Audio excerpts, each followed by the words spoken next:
ஹல்லேலூயா. இந்த நாளுக்கான கர்த்தருடைய வார்த்தை, கர்த்தாவே என் காலங்கள் உமது கரத்தில் இருக்கிறது.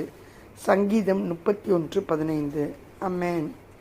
ஒருவேளை தாவீது ராஜா அந்த நாட்களில் அவரிடத்துல இவ்வளவு காலங்கள் வேஸ்ட் ஆகி போகுது, சத்துருவானவன் உங்களை பின்தொடர்ந்து கொண்டிருக்கிறானே என்று அவருடைய கூட இருந்த ஜனங்கள் அவரிடத்துல ஒருவேளை சொல்லி இருக்கலாம்.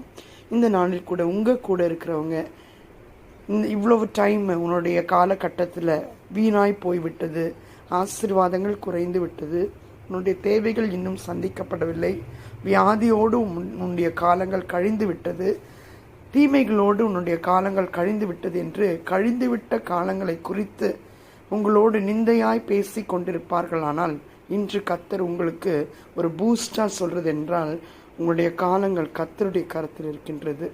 எவரையும் மேன்மைப்படுத்தவும் மகிமைப்படுத்தியும் அவருடைய கரத்தினால் ஆகும். இதை விசுவாசிக்கின்ற தேவனுடைய பிள்ளைகளுக்கு ஆசீர்வாதம் நிச்சயம். ஆம், தேவனுடைய பிள்ளைகளை இந்த காலை வேளையில் அப்படியாகவே கர்த்தர் பேசுகின்ற வார்த்தை, என் காலங்கள் உமது கரத்தில் இருக்கிறது என்று தாவீது சொன்னது போல உங்களுடைய காலங்கள் கர்த்தருடைய கரத்தில் இருக்கின்றது. அவர் உங்களை ஆசீர்வதித்து நிச்சயமாகவே உங்களுடைய பேரை பெருமைப்படுத்த மகிமை உள்ளவராய் இருக்கிறார். Amen. God bless you.